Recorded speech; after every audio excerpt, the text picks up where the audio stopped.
የተወደዳችሁ ተመልካቾቻችን አሚኮን አስቀድማችሁት የእንተ ዜናችን ስለምትከታተሉ በእጅጉ ነው የምናመሰግነው። አሁን ወደ አዲስ አበባ ስቱዲዮ እንሻገራለን። የሾርቅ ተጫነ መረጃዎችን ልታደርሰን እየጠበቀችን ትገኛለች። መልካም ቆይታ ይሁንላችሁ። ጤና ይስጥልን ተመልካቾቻችን፣ ከአማራ ሚዲያ ኮርፖሬሽን አዲስ አበባ ስቱዲዮ የሰዓቱን ዜናዎች ይዘን ቀርበናል። አብራችሁን ቆዩ። በአሰራር ሂደት ላይ የሚስተዋሉ ክፍተቶችን ማረም እንደሚገባ የአማራ ክልል ምክር ቤት ቋሚ ኮሚቴ አባላት ተናገሩ።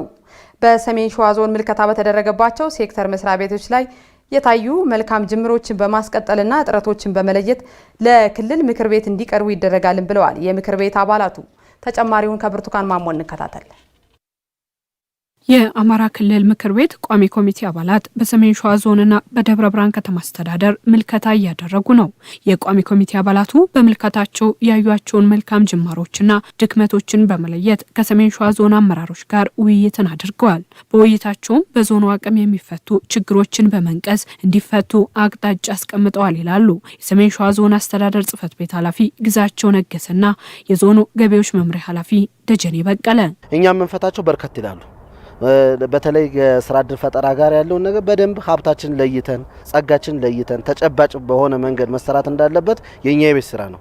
ሁለተኛ የአመራር ስምሪት የምንለው አመራሩ በተገቢ የአካባቢውን ጸጋ ሀብት አይቶ ተጨባጭ ስራዎችን እነማናቸው የተሻለ ችግር ውስጥ ያሉትም ለይቶ በመስራት በኩል ወረዳን በመደገፍም ዞን አስተዳደር የራሱ ድርሻና ትልቅ ጉልህ ድርሻ ስላለው ያንን በደንብ በተገቢ መስራት እንዳለብን የኛ ወስደናል።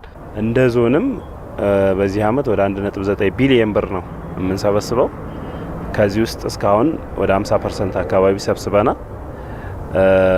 በቀጣይም እንደየወረዳቸው አቅም የገቢ አማራጫችንን ለይተን ቋሚ ኮሚቴውም የሰጠው ምልከታ ይዘን እንሰራለን ማለት ነው። ቋሚ ኮሚቴ አባላቱ የመጡበት ጊዜ ያሉ ችግሮችን ለመለየትና ቀድሞ መፍትሄ ለማስቀመጥ የሚበጅ ነው ያሉት ኃላፊዎቹ በክልል ደረጃ ሊፈቱ ይገባቸዋል ያሏቸውን ጥያቄዎች እንዲህ ሲሉ አቅርበዋል።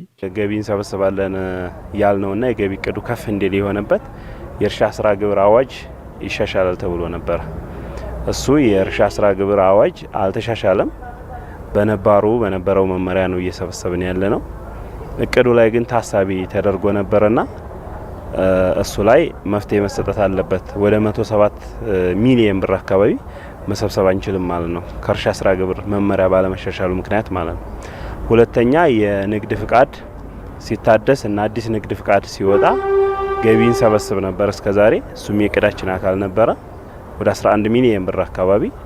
እሱም ቀጥታ ለክልል ነው አሰራሩ ስለተሻሻለ ገቢ የሆነ ያለውና በሱም እቅዳችን ዝቅ ሊል ይችላል። እነዚህን ጉዳዮች መፍትሄ ቢሰጣቸው ጥሩ ነው ብለን እናስባለን። የስራ ዕድል ፈጠራ በኢንቨስትመንት ላይ ባለሀብቱ ሲገባ ብዙ እንትን አሳምሮ ነው የሚገባው ፕሮጀክቱን። ከገባ በኋላ ግን የጉልበት ብዝበዛ አለ።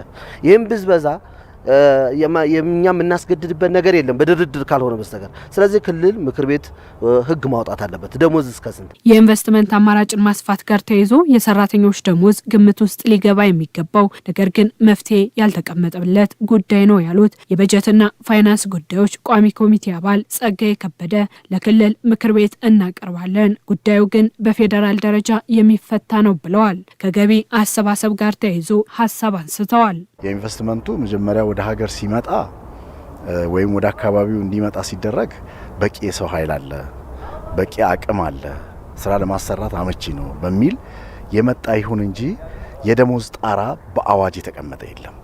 ስለዚህ ያ የደሞዝ ጣራ በአዋጅ ባለመቀመጡ ምክንያት ከፍተኛ ቅሬታዎች በየሰራተኛው በየኢንቨስትመንት ቦታዎች ላይ እየተነሱ ያሉበት ሁኔታ ነው ያለው።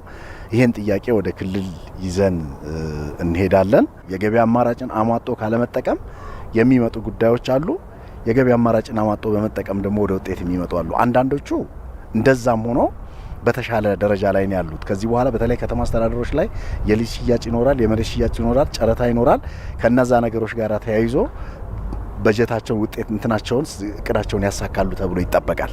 በዞን አቅም መፈታት አለባቸው ያሏቸውን ጉዳዮች ከአመራሮቹ ጋር የተወያዩት ቋሚ ኮሚቴ አባላቱ ቢፈቱ ያሏቸውን ጉዳዮችም አስቀምጠዋል። የአርሶ አደሩ የግብአት ችግር፣ የበጋ መስኖ፣ የስንዴ ምርት ጋራ በተያያዘ አርሶ አደሩ በቂ የዩሪያ ማዳበሪያ አቅርቦት የለም። ይሄ የዩሪያ ማዳበሪያ አቅርቦቱ ብቻ ሳይሆን ወቅቱን ጠብቆ እንደማይመጣና ይሄንን ከዞኑ በተሻለ መጠን ከሚመለከተው አካል ጋራ ግንኙነት አድርጎ ውይይት አድርጎ ጊዜውንና ሰዓቱን ጠብቆ በሚፈለገው መጠን እንዲቀርብ ድጋፍ የማድረግ ስራ እንዲሰራ የሚደረግበት ነው። ሁለተኛ ደግሞ በየወረዳዎቹ የውሃ ካናሎች የመስኖ ውሃ ካናሎች ተቋርጠው የቆሙበት አይነት ሁኔታ አለ።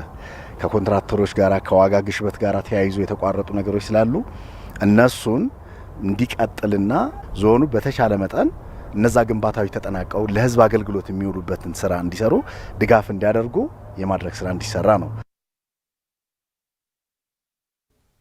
ኢትዮጵያውያን በዋና ከተማቸው ባህላቸውን የሚያስተዋውቁበት ከመሬት ዝግጅት ጀምሮ በርካታ ስራዎች እየተሰሩ እንደሆነ የአዲስ አበባ ከተማ ከንቲባ ወይዘሮ አዳነች አቤቤ ተናገሩ። 14ኛው ከተማ አቀፍ የባህል ፌስቲቫል ባህላችን የአንድነታችን ካስማ በሚል መሪ ሀሳብ መካሄድ ጀምሯል። ዝርዝሩን ሪፖርተራችን ማርታ ጌታቸው አዘጋጅተዋለች። ከተማ አቀፍ የባህል ፌስቲቫል ለ14ኛ ጊዜ እየተከበረ ነው የሚገኘው። የዘንድሮ ከተማ አቀፍ የባህል ፌስቲቫል በአዲስ አበባ ከተማ አዘጋጅነት እንዲህ በደመቀ መልኩ እየተከበረ ነው የሚገኘው። ይህ ፌስቲቫል ባህላችን ለአንድነታችን ካስማ በሚል መሪ ቃል ነው እየተከበረ የሚገኘው። በዚህ ፌስቲቫል ለመታደም ከተለያዩ የሀገራችን ክፍሎች ባህላቸውን እንደዚሁም መገልገያ ቁሳቁሶቻቸውን እንደዚሁም የውበት መጠበቂያዎቻቸውን ማረፊያቸውን እንደዚሁም ደግሞ እንደ እንስሳቶችም ይዘው ቀርበዋል። የተለያዩ ባህላዊ አልባሳት ጭፈራዎችንም እንደዚሁ እያሳዩ ነው የሚገኙት። እንደዚሁም አኗኗራችን ምን ይመስላል፣ ገበያዎቻችን ምን ይመስላሉ የሚለውንም ለማሳየት በጣም ጥረት እየተደረገ ነው የሚገኘው። አዲስ አበባ ከተማ ኢትዮጵያውያን ለዘመናት በጋራ ያለሟት አንዱ የአንዱን ማንነት አክብሮና ወዶ የሚኖርባት ከተማ ናት ያሉት የከተማዋ ባህል ኪነጥበብና ቱሪዝም ቢሮ ኃላፊ ወይዘሮ ሂሩት ካሳው ባህልን ማሳደግ ትውልዱን ባህል ከማሳወቅ ባሻገር ከጎጂና መጤ ልምዶች እንዲጠበቅ ያግዛል ብለዋል። የከተማዋ ነዋሪዎች ኑሮን ለማሸነፍ ለተቀን ሲጥሩ የመረዳዳትና የመደጋገፍ እሴታቸውን ይዘው ነው ሲሉም አረጋግጠዋል። እድርንና እቁብን እንዲሁም ሌሎች የመረዳጃ ስልቶችን ነድፈው ማህበራዊ አደረጃጀቶችን ፈጥረው ሀዘንም ሆነ ደስታ ቢኖር በጋራ ተደጋግፈው ቢቸግር ተደጋግፈው ቢጣሉ እርቅ አድርገው አንዱ የሌላውን እምነት አክብረው በፍቅር የሚኖርባት ከተማ ነች። እንደ ሽሮ ሜዳ የባህል አልባሳት ውጤቶች መሸጫ አካባቢ ያሉ እንደ ቀጨኔ የሸክላ ሰሪዎች፣ የባለ ጥበበ እጅ ማህበረሰብ፣ ቆዳ ሰሪዎች፣ የታላቋ የአፍሪካ ገበያ የመርካቶ ነጋዴዎች፣ ባህላዊ ጌጣጌጥ ሰሪዎች እንዲሁም በልዩ ልዩ የባህል ውጤቶች ንግድ ስራ የተሰማሩ ነዋሪዎች የሚገኙባትና መሽተው እስኪነጋ ነዋሪዎቿ ኑሮን ለማሸነፍ የሚተጉባት ድንቅ ከተማ ናት። ውብ ባህላችን የሰላማችንና አንድነታችን መሰረት ናቸው ያሉት የባህልና ስፖርት ሚኒስትር አቶ ቀጀላ መርዳሳ በበኩላቸው እንዲህ አይነት ፌስቲቫሎች ባህል እሴትን፣ ትውፊትን ለትውልዱ የምናስተምርበት የምናስተዋውቅበት መድረክ ሆኖ የሚረዳን ነው ብለዋል። ስለዚህ ብርቅዬ ባህላዊ እሴቶቻችን እንዳይሸረሸሩና እንዳይጠፉ ቀደምት ወገኖቻችንን ያስረከቡንን እነዚህን ብርቅዬ ባህላዊ እሴቶቻችንና ሀብቶቻችንን የመጠበቅና የመንከባከብ እንዲሁ ጠቃሚ እሴቶችን ጨምሮ ለተከታይ ትውልድ የማስረከብ ታላቅ ኃላፊነት አለብን። ፌስቲቫሉን በይፋ ያስጀመሩት የአዲስ አበባ ከተማ አስተዳደር ከንቲባ ወይዘሮ አዳነች አቤቤም አዲስ አበባ የኢትዮጵያውያን የብዙሃን ማንነት ማሳያ በመሆኗ ኢትዮጵያውያን በዋና ከተማቸው ባህላቸውን የሚያስተዋውቁበት ከመሬት ዝግጅት ጀምሮ በርካታ ስራዎች እየተሰሩ መሆኑን ተናግረዋል። አዲስ አበባ ላይ የኢትዮጵያ ብሔር ብሔረሰቦች ኢትዮጵያዊነትን የሚያንጸባርቁበት የባህል ማዕከል ይኖራቸው ዘንድ ትልቅ የመሬት ዝግጅት አድርገን ሁሉም ባህሉን እዚህ ስፍራ ላይ መገንባት በዋና ከተማው ባህሉን ማሳየት ማንጸባረቅ ኢትዮጵያዊነት ደግሞ በዚህ ትስስር ውስጥ እንዲገነባ ለማድረግ በርካታ ስራዎችን ስንሰራ ቆይተናል። ባህሎቻችንን በሚገባ ብንንከባከብ ብናሳድግ የገጽታችን ግንባታ ማዕከል አድርገን ብንጠቀምበት በብዙ መንገድ ለስራ ዕድልም ሆነ ለውጭ ምንዛሬ መገኛ ምንጭ ጭምር ሆኖ ሊያገለግል እንደሚችል እናምናለን። ተመልካቾቻችን እንግዲህ ይህ ፌስቲቫል ለቀጣይ 3 ቀናት ማለትም እስከ እሁድ ድረስ የሚቀጥል ይሆናል። ሀገርና ሕዝብ ከገቡበት ችግር በዘላቂነት መውጣት ይችሉ ዘንድ ተቋማት ግንባታ ላይ ማተኮር አለብን ብለዋል የፖለቲካና ዓለም አቀፍ ግንኙነት ባለሙያው ዶክተር መኮንን አለኸኝ። ከአሚኮ ወቅታዊ ዝግጅት ጋር ቆይታ ያደረጉት ምሁሩ ትውልድን ማሻገር የሚችሉና ስርዓት በተቀያየረ ቁጥር የማይደክሙ ተቋማት ላይ አተኩሮ መሰራት አለበት ብለዋል። ዳልካቸው አባቡ ዝርዝር አዘጋጅቷል። የሺህ ዓመታት የመንግስትነት ታሪክን ያሳለፈችው ኢትዮጵያ ግሩም ባህልና እሴትን ድንቅ ጥበብና ፈጠራዎችንም ለዓለም አበርክታለች። ሆኖም የነበሩ አገርኛ አቅሞቿና ሂደቶቿ በዛሬው ትውልድ የተግባር እጅ ውስጥ አለመሆናቸው ብዙሃኑን በአግራሞት ቀሪውንም በቁጭት ስሜት ውስጥ አድርጎታል። የፖለቲካል ሳይንስና ዓለም አቀፍ ግንኙነት ምሁሩ ዶክተር መኮንን አለኸኝ ሀገርና ሕዝብ ማጽናት ይቻል ዘንድ ተቋማት ግንባታ ላይ ማተኮር አለብን ብለዋል። መንግስት ያው 3 አካላት አሉት። የስራ አስፈጻሚው አለ፣ የህግ አውጪው አለ፣ ፓርላማ የምንለው ማለት ነው፣ እና የጁዲሻሪ የዳኝነቱ አካል አለ።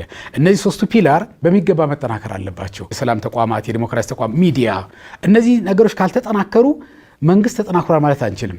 መንግስት ተጠናክሯል ማለት የምንችለው እነዚህ ተቋማት በሚገባ ነፍስ ያላቸው ጥርስ ያላቸው ተቋማት ሆነው በራሳቸው ስራ መስራት የሚችሉ ተቋማት ሆነው መገንባት ሲችሉ ነው።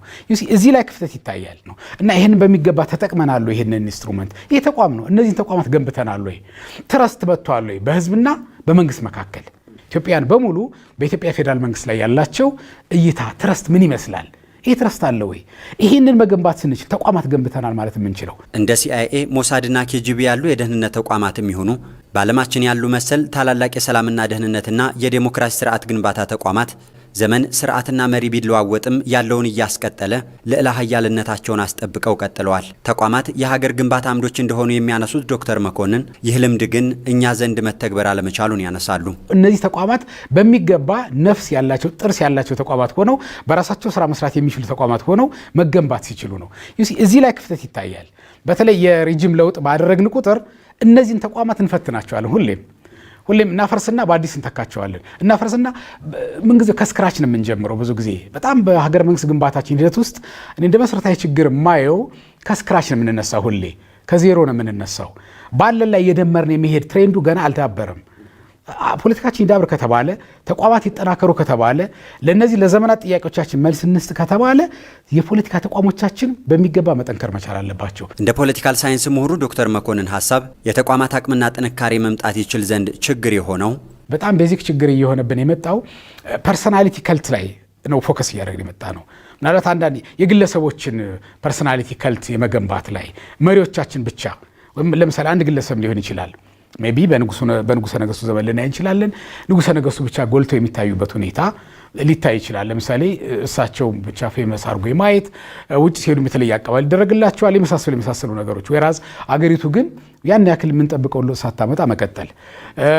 ወደ ሚሊተሪው ዘመንም ስንመጣ እንደዛው አንድ ግለሰብ የሁሉ ነገር አዛዥ ሆኖ የመቀጠል አይነት ነገር ማለት ነው። ባለፉት 30 ዓመታት ዲሞክራሲ የሚባለውን ነገር ማምጣት መገንባት አልቻልንም። ለምን? ተቋማት ላይ መስራት አልቻልንም። የግለሰቦች ፐርሰናሊቲ ከልት ላይ ነው ስናንዣብብ የቆየ ነው። እነሱን መከበር አለባቸው ብዬ አስባለሁ። መደገፍም አለባቸው ሀሳባቸው። ነገር ግን ከነሱ ፐርሰናሊቲ ከልት የበለጠ ተቋማት ላይ ነው ፎከስ መደረግ ያለበት። መሪዎችን ፎከስ ማድረግ ያለባቸው የመንግስታቸው፣ የመዋቅራቸው፣ የተቋማቱ ጥንካሬ ገኖ እንዲወጣ ነው መስራት ያለባቸው። እናም እንዲህ ትውልድ እየተቀበለ የሚያጎለብትና የሚያሻግራቸው ብሔራዊ ተቋማት እንዲኖሩን የማድረጉ ሂደት አሁናዊ የትውልዱ ኃላፊነት ነው። እንደ ፖለቲካል ሳይንስና ዓለም አቀፍ ግንኙነት ምሁሩ ዶክተር መኮንን ሀሳብ በ2015 በጀት ዓመት 35 የተለያዩ ፕሮጀክቶችን በ300 ሚሊዮን ብር እያከናወነ መሆኑን የደብረ ብርሃን ከተማ አስተዳደር ከተማ መሰረተ ልማት መምሪያ አስታወቀ። በግማሽ ዓመቱ 4 የተለያዩ ፕሮጀክቶች ተጠናቀው ርክክብ መፈጸሙንም መምሪያው ለአሚኮ ተናግሯል። ኤልያስ ፈጠነ ዝርዝር አለው። የደብረ ብርሃን ከተማ አስተዳደር በካፒታል ባጀት ፕሮጀክት ማስፈጸሚያ 300 ሚሊዮን ብር በመመደብ ስራዎችን እየሰራ ይገኛል። መደበኛ የከተማ ልማት ስራዎችና አገልግሎት መስጠትን ጨምሮ መምሪያው ባለፉት 6 ወራት አበረታች ውጤት ማስመዝገቡም ተገልጿል። የመምሪያው ኃላፊ ኃይለማርያም ንጉስ ከአሚኮ ጋር በነበራቸው ቆይታ እንዳስረዱት በግማሽ ዓመቱ 4 የተለያዩ ፕሮጀክቶች ተጠናቀው ርክክብ ስለመፈጸሙ አስረድተዋል። ከህዝቡ ጥያቄ በመነሳት የምንሰራቸውን የልማት ስራዎች ቀድመን ለመስራት ባቀድ ነው መሰረት አብዛኛዎቹን ማለት ይቻላል ርክክብ እስከ መፈጸም ጫራታ ማውጣት ሳይሆን ጫራታዎችን ቀድመን አውጥተን ግንባታዎችን በተያዘላቸው ውልን መሰረት ጥራታቸውን ጠብቀው እንዲገነቡ በማድረግ በደብረ ብርሃን ከተማ አስተዳደር በታሪክ ለመጀመሪያ ጊዜ በጥር ወር መጀመሪያ ሳምንት ላይ ከ4 ያላነሱ ፕሮጀክቶችን ርክክብ በማድረግ ፕሮጀክቱን አጠናቀል ለህዝብ አገልግሎት ክፍት አድርገናል ማለት ነው እና በዚህ አግባብ የአገልግሎት አሰጣጡን መደበኛ ስራዎችንም እየሰራ እንገኛለን። በከተማ አስተዳደሩ በ2015 ባጀት ዓመት 35 የተለያዩ ፕሮጀክቶች ይገነባሉ ተብሎ እቅድ ተይዞ ነው እየተሰራ የሚገኘው። አሁን ላይም 75 ከመቶ ያህሉ ፕሮጀክቶች ኮንትራት ተሰጥቶባቸው እየተከናወኑ እንደሚገኙ ተገልጿል። የጠጠር መንገድ ግንባታ፣ የተፋሰስ ስራና የመለስተኛ ድልድይ ስራዎች ናቸው። የኮብልስቶን ስራዎች አሉ። ኮብሉ በሂደት ላይ ነው ያለው፣ ግን በአብዛኛው የመንገድ ግንባታና የተፋሰስ ስራዎችን በመስራት በጥር ወር የመጀመሪያው ሳምንት ላይ 4 ፕሮጀክቶችን ርክክብ አድርገናል። ይሄ ለኛ ትልቅ ሞራልና ስኬት ነው። ይሄ ማለት 4 ስራዎች ብቻ አይደለም ያሉን። በዘንድሮ ዓመት በአዲስ ብቻ ያዝናቸው 35 ፕሮጀክቶች አሉ። በሲአይፒ በዓለም ባንክ ፕሮጀክት ተይዘው ዲዛይን ተሰርቶላቸው ጨረታ ወጥተው ለሌላ ለሚሰራው አካል ለኢንተርፕራይዝ እና ለኮንትራክተር ተላልፈው በስራ ላይ ያሉ በጣም በርካታ ስራዎች አሉ። 35 ፕሮጀክት ኖሮን ከ35ቱ አጠቃላይ 25 ፕሮጀክቶች በግንባታ ላይ ይገኛሉ። በከተማ አስተዳደሩ በተደጋጋሚ የሚያጋጥሙ ችግሮች የፕሮጀክቶች መጓተትና አለፍ ሲልም ለብልሽት መዳረግ የሚጠቀሱ ጉዳዮች ናቸው። በዚህ ባጀት ዓመትም ይህ ችግር እንዳያጋጥምና ምንም አይነት የፕሮጀክት ስራ ወደ ክረምት ወቅት እንዳይገፋ እየተሰራ ስለመሆኑ መምሪያ ኃላፊው ኃይለማርያም ንጉስ ከአሚኮ ጋር በነበራቸው ቆይታ ተናግረዋል።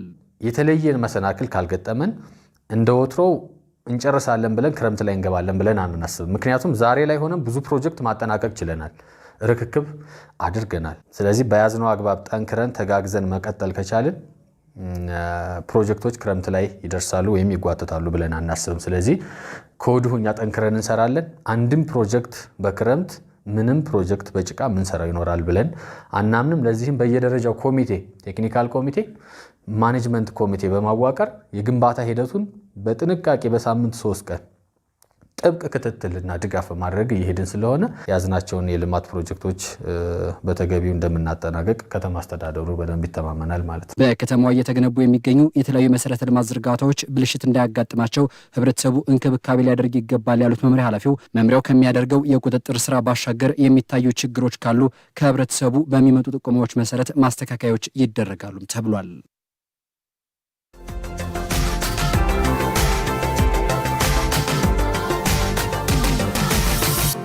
ግጭቶች፣ መፈናቀሎች፣ ጦርነቶች አልቆሙም። ይህንን ቀድሞ የተዘረጋ ኔትወርክ መበጠስ ካልቻለ በስተቀር ይህን መጠቀሙን ይቀጥላል። ተቋማቶቻችን ለምንድን ነው አቅም ያነሳቸው? አንድ ግለሰብ የሁሉ ነገር አዛዥ ሆኖ የመቀጠል አይነት ነገር ማለት ነው። የዲሞክራሲ ስርዓት ግንባታ ተቋማቶቻችን መንግስት ተጠናክሯል ማለት የምንችለው እነዚህ ተቋማት በራሳቸው ስራ መስራት የሚችሉ ተቋማት ሆነው መገንባት ሲችሉ ነው። ማህበራዊ ምስቅልቅሎች ውስጥ የተገባባቸው አካባቢዎች አሉ። አለመቻል ከሆነ ዛስ ኦኬ፣ አለመፈለግ ከሆነ ግን አደገኛ ነው። እንዴት ነው ይሄ ግጭት መርገብ የሚችለው? ይሄ መሰረታዊ ጥያቄ ይመስለኛል።